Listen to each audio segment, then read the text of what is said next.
This is Hank Scott for The Pure Truth Restored. Imagine a real-world game of Monopoly where the hidden powers are represented more honestly than in the popular board game of this name. Whatever version of the game you may have ever seen or played, there are some key missing ingredients that make it into a fairly fictional view of real-world Monopoly. For instance, although government agencies are represented in the form of local community chest and law enforcement fines and jail, where are the feds and their multi-agency armed-to-the-teeth agents, from the FBI to the FDA, IRS, ATF, CIA, NSA, and a slew of other alphabet soup, potential or very real tyrants of various size, shape, and description? And although bankers are represented outside the game board in the form of the player who distributes money to all the players each turn around the board, where is the private quote-unquote Federal Reserve or the IMF represented? Also missing or underrepresented are educational institutions of all levels and their associated costs and expenses, along with the ever-expanding costs and health-threatening influences of grocers, big agra and chemicals, pharmaceuticals, medical, and the costly realities of children and aging. Finally, the really big omissions in all games of Monopoly are those of corruption from aging, infestation, rusting,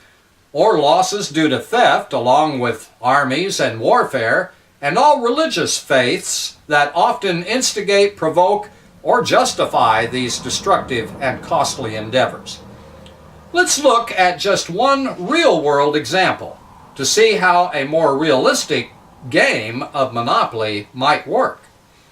Each game comes with a limited amount of paper quote-unquote money to distribute among the players.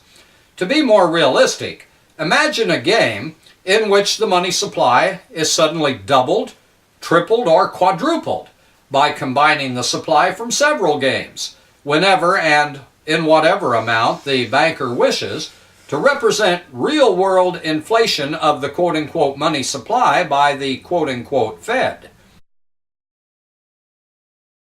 To add another dash of realism to the game, designate another player to represent politicians, who take away a percentage of a player's funds in the form of taxes and give it to other players who apply for quote-unquote benefits such as veterans, welfare, or special lobby interests, who in turn bribe the politicians for special treatment or favored legislation. Then, as the game plays on, nothing printed on the board or property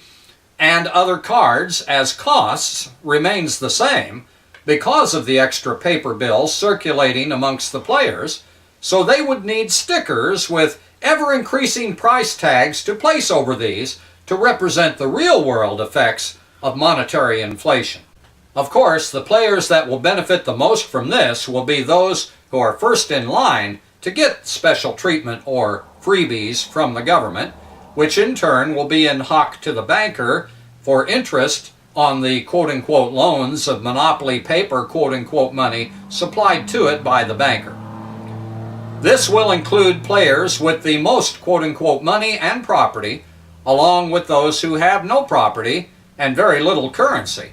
while those who try to play the game without taking from others will be the ones made to pay the most in taxes, fines, interest, and losses from inflation, theft, asset forfeitures, seizures for non-payment of crushing property and quote-unquote income taxes, and the like. Eventually, this real-world game of Monopoly would result in a few elitists with all the quote-unquote money, property, and control over the politicians and the banker or bankers who send in the government's troops and police state tyrants to kill or eliminate from the game the majority of players, no longer able to afford all the taxes, fines, penalties, and costing the government to feed, house, and clothe them usually in the jail or prisons, where they will be confined for most of the game. New players will then take their place, representing the next generation unlearned in the rules of the game,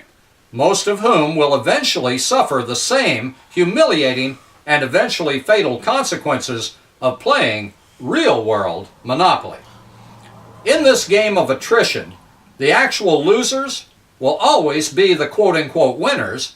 whose predations will be recompensed one day in a coming cataclysmic judgment against all such practices, including all those who seem to thrive in this age by dragging others down and keeping them impoverished, or by murdering the unprotected who don't want to play this greedy game of real-world Monopoly.